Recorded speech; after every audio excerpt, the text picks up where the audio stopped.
Bonsoir, bienvenue à tous les téléspectateurs de TV ADP, TV Agora et aussi TV Journalistes sans frontières et à tous les amis d'Afrique.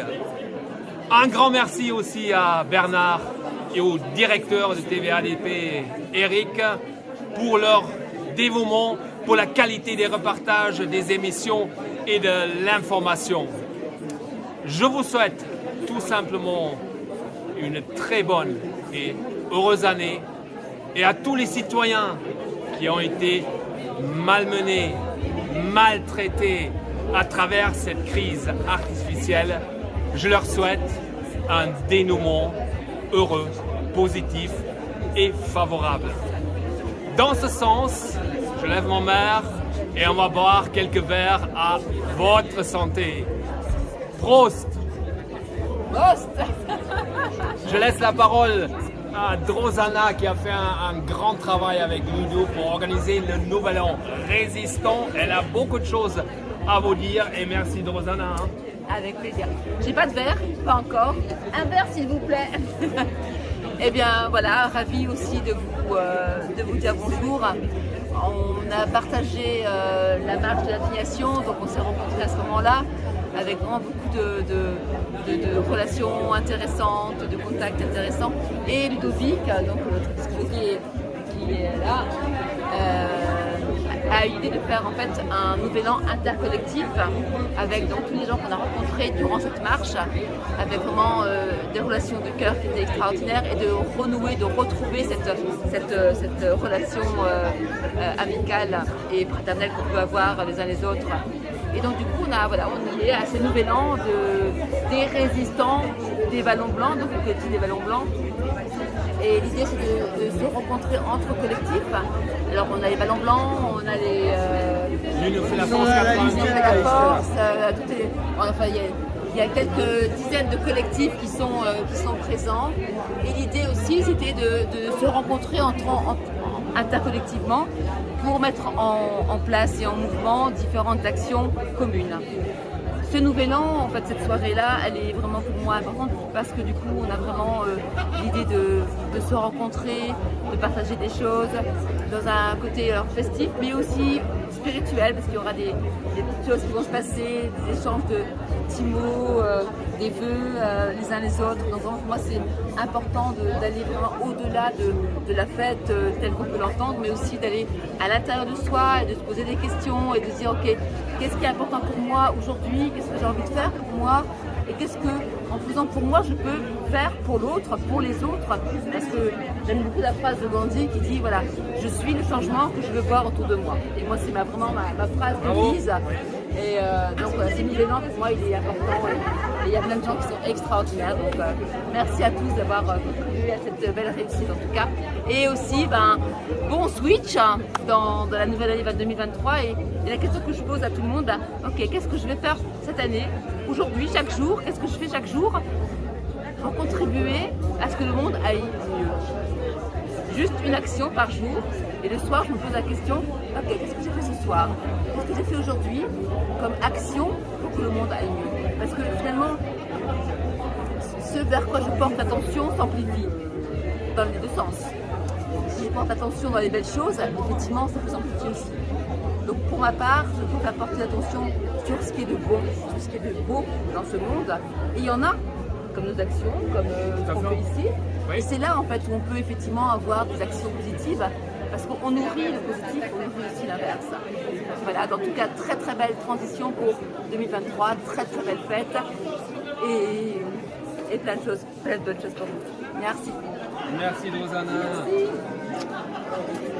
Donc on va vous parler tout à l'heure avec Drosana des actions qui sont mises en place pour 2023. Donc il y a plein de choses qu'on va partager avec vous. Mais avant d'en parler en détail, je vous présente Anne-Marie qui a quelque chose à vous dire, à vous communiquer. Bonsoir. Mon papa était résistant au nazisme durant la Deuxième Guerre mondiale. Et tout comme lui, je suis une résistante dans l'âme. Je suis motivée et déterminée pour créer un bel avenir à mes petits-enfants. Le 18 juillet 2021 a eu lieu une prise de contact des personnes éveillées d'Arlon. Cet après-midi-là fut le premier d'une longue série de rencontres. La motivation principale qui nous a rassemblés était la volonté de vivre dans la joie, de tourner le dos aux contraintes qui brimaient notre liberté individuelle, d'affirmer notre droit à l'existence, à la santé naturelle, de faire grandir nos enfants dans un monde où ils peuvent s'émerveiller. De nombreuses personnes nous ont rejoints venant de France, du Luxembourg et de Belgique. Et ainsi est né notre collectif Les Éveillés des Trois Frontières, qui compte actuellement plus de 700 membres sur notre groupe Telegram. Certains dans le collectif agissent au niveau bien-être, santé, évolution personnelle, d'autres se concentrent sur l'alimentation, l'indépendance énergétique, l'enseignement, d'autres encore agissent par le biais de manifestations et d'actions juridiques. Tels sont les trois grands axes des branches de notre arbre de vie qui se rassemblent autour d'un tronc commun fait de liberté et d'entraide. Nous organisons régulièrement des conférences et ateliers sur divers sujets qui rencontrent un franc succès. Les éveillés des Trois Frontières se divisent en plusieurs sous-groupes. La spiritualité, l'énergétique, le juridique, la géopolitique, les mamans louves, les permaculteurs, l'échange de services, la bulle de soutien et bien d'autres. Nos actions sont offertes en fonction des compétences de chacun et selon le principe de la gratuité. Je nous souhaite une heureuse année 2023, qu'elle nous comble de joie, santé, bonheur, paix et amour. Je forme le vœu que la vérité, la justice, la liberté et le respect reviennent sur notre belle planète. Ensemble, construisons le nouveau monde. Bonne année à tous. Ce soir, une invitée surprise qui vient de la Belgique. Elle va se présenter. Bienvenue, Laurence. Bonjour. Alors moi j'aurais voulu représenter ici les scientifiques du monde entier. C'est pas possible. J'aurais voulu parler au nom des médecins de toute la planète. Ce sera pour demain peut-être. Je pensais représenter éventuellement les gynécologues, tous les gynécologues de la Terre. Mais ils ne parlent pas de la même voix que moi. Alors aujourd'hui j'ai décidé de m'exprimer en mon nom propre et en votre nom à vous, si vous vous reconnaissez en moi. Je suis le docteur Laurence Kaiser, je suis gynécologue. Et au cours de ma carrière, la chose la plus extraordinaire, la plus époustouflante, la plus bouleversante que j'ai jamais vécue, c'est le miracle renouvelé de la naissance d'un bébé. Ce petit être tout chaud, tout mouillé, qui sort du ventre de sa maman et qui ouvre sur le monde des yeux innocents. C'est quelque chose de totalement incroyable, loin de toute technologie. Alors je voudrais dire que nous ne sommes pas seulement les gardiens de l'humanité parce que nous n'avons pas dans notre corps du matériel génique étranger. Nous sommes aussi les gardiens de l'humanité parce que nous voulons encore tomber amoureux, nous voulons encore faire l'amour, nous voulons encore porter dans nos ventres la vie de demain. Nous voulons donner naissance à ces petits bouts et leur donner le sein et les voir grandir pour leur apprendre qu'il existe des petites filles et des petits garçons qui un jour seront des mamans et des papas. Alors, je pense que nous sommes l'avenir de l'humanité pour encore des siècles et des siècles si nous continuons à partager nos valeurs et nos liens. Bonne année à toute l'humanité. Je vous présente une enseignante documentaliste très très courageuse qui a fait un énorme travail pour faire avancer la prise de conscience dans l'éducation nationale. Je vous présente Jocelyne. Bon, je regarde quelle caméra là? Plus lui. Plus lui, ok. Alors, comme ça va être diffusé sur TV ADP, je dis bonjour à Eric Montana et Bernard Claudel. Et ce que je voudrais dire aux parents, surtout je voudrais m'adresser aux parents, ce qui s'est passé depuis le 12 mars 2020 en France, c'est-à-dire le jour où Blanquer, l'ex-ministre, a fermé les établissements scolaires sous prétexte du Covid-19 que les gosses pouvaient transmettre aux adultes, ce qui est totalement faux. Donc depuis ce jour-là, ce qu'on a vu en France, c'est une complicité passive et active de la quasi-totalité du corps enseignant et évidemment de la quasi-totalité des hiérarques de l'éducation nationale. Et donc je voudrais vraiment dire aux parents qu'ils ne fassent absolument plus confiance à ces gens, que ce soit les profs ou que ce soit les hiérarques de l'éducation nationale. Et pourtant je suis dans l'éducation nationale depuis 30 ans. Donc il faut absolument que les parents arrêtent d'être révérencieux, d'être respectueux vis-à-vis de l'éducation nationale, parce que l'éducation nationale, aussi bien les hiérarques que les profs, ont bousillé leurs gosses depuis le 12 mars 2020, ont imposé une maltraitance institutionnelle avec les masques, la culpabilisation dans les établissements, la distanciation sociale, la promotion des injections anti-Covid qui sont toxiques. Donc, parents, pour 2023, je vous adjure de ne plus faire confiance aux gens de l'éducation nationale. Ça ne veut pas dire que vous sortiez vos enfants d'éducation nationale, parce que bien sûr, les 12 millions d'élèves qui sont dans le public ou le privé ne peuvent pas du jour au lendemain faire l'école à la maison. Bien sûr, c'est impossible.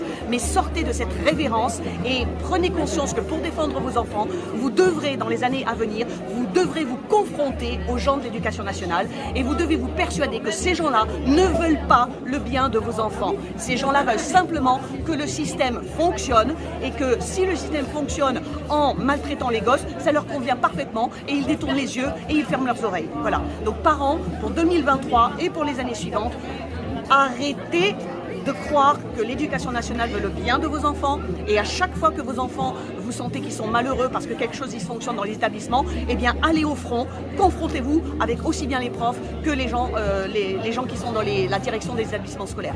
Voilà le message que j'aimerais passer pour 2023, parce que si plus de parents avaient vraiment eu cette attitude de défense de leurs enfants depuis le 12 mars 2020, on n'aurait pas comme actuellement les trois quarts des adolescents entre 12 et 17 ans qui sont injectés avec des substances vénéneuses. Voilà, on n'aurait pas ça si les parents avaient vraiment défendu leurs enfants en ayant conscience que les gens à l'intérieur de l'éducation nationale ne veulent pas le bien des gosses. Voilà ce que j'avais à dire et bonjour encore à M. Montana et à M. Claudel. Ouais, donc c'est Drosana qui a animé tout à l'heure une réunion avec les collectifs, les associations. Et il y a quelques bonnes idées qui ont été échangées, donc on va vous les communiquer parce que la résistance continue aussi en 2023, n'est-ce pas, Drosana? Absolument, on lâche rien et on continue, on lâche rien du tout. Donc l'idée effectivement de cette réunion, de ce nouvel an, c'est qu'on puisse mettre des actions en place en commun. Donc il y a quelques actions qui ont été mises en place par différents collectifs, qu'on a vu tout à l'heure.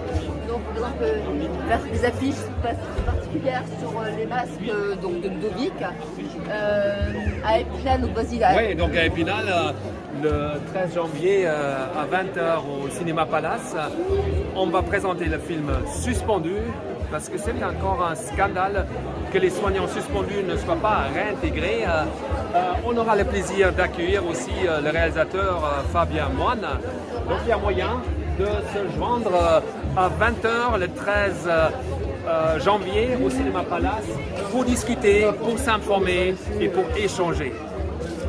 Et puis le 17 février, il y aura donc le début de la 5e course de la liberté de Raphaël Laudra, double champion du monde de boxe thaï, mais il consacre maintenant toute son énergie à faire des courses de la liberté. Il défend avec son flambeau nos droits, nos libertés.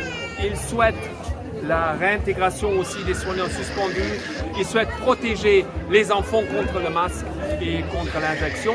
Donc on aura le plaisir, avec beaucoup d'associations, d'organiser avec lui la 5e course de la liberté qui va partir le 17 février de quelque part d'un écolieu dans les Pyrénées, qui va arriver 4 semaines plus tard à Marseille. On vous tiendra au courant. Et avec le courant, c'est mieux, on est plus branché, ça marche mieux, on est au courant. Donc le 18 mai à Saintes, à la 100e Conseil scientifique indépendant. C'est une grosse action parce que les réseaux résistants à ça sont particulièrement efficaces et actifs.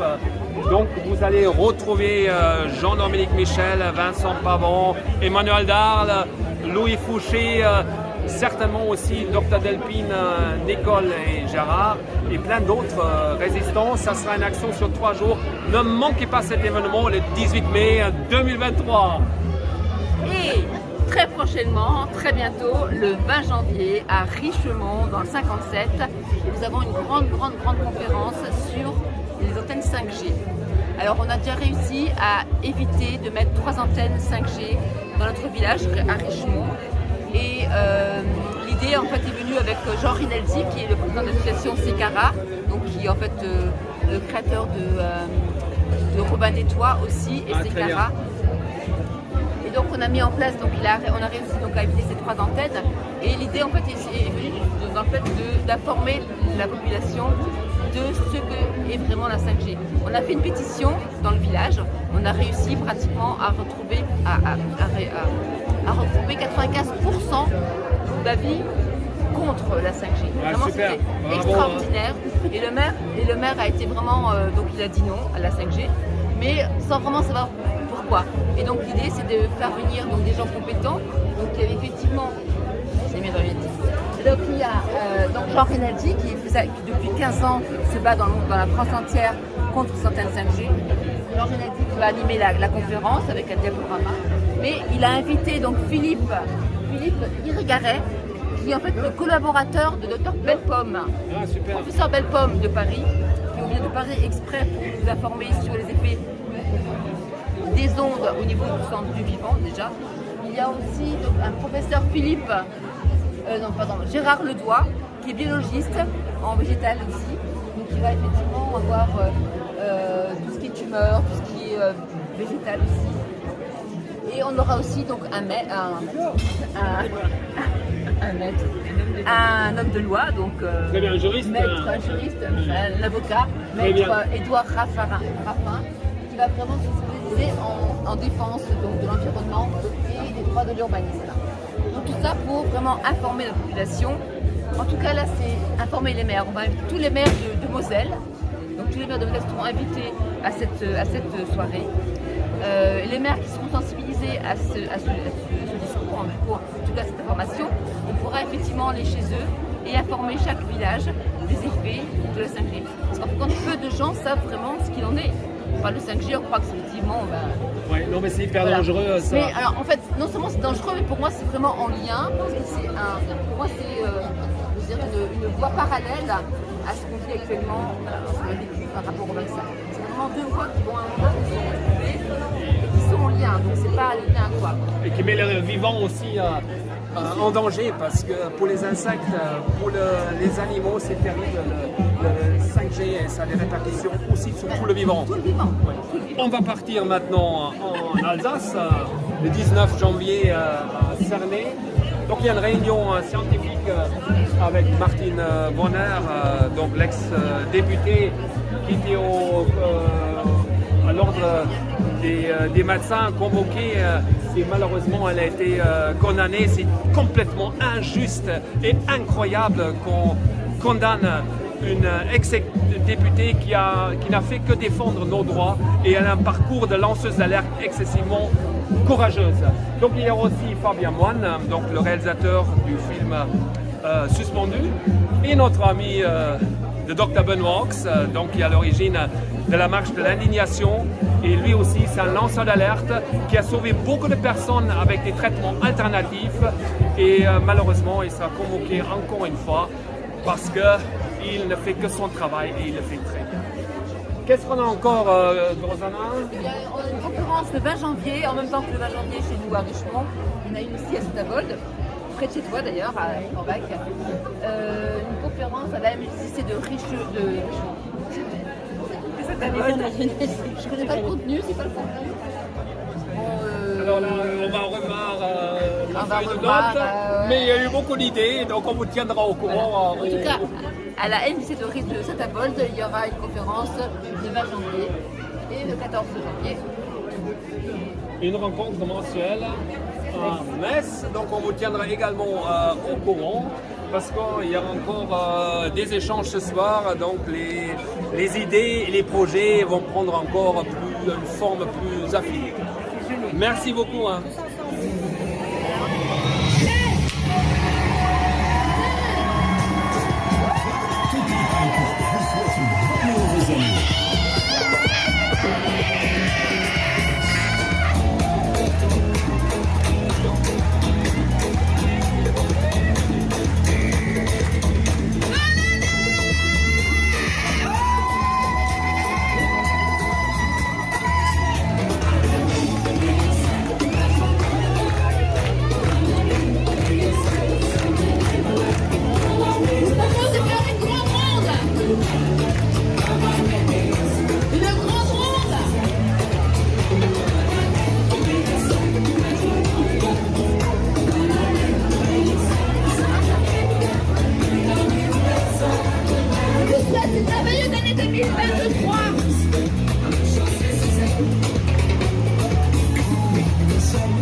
Donc on a le grand plaisir d'accueillir le docteur Benoît Rox. Benoît qui a un parcours très courageux de lanceur d'alerte. Il a soigné beaucoup de gens, 2000 personnes sans avoir un mort. Donc il a compris qu'il faut soigner autrement.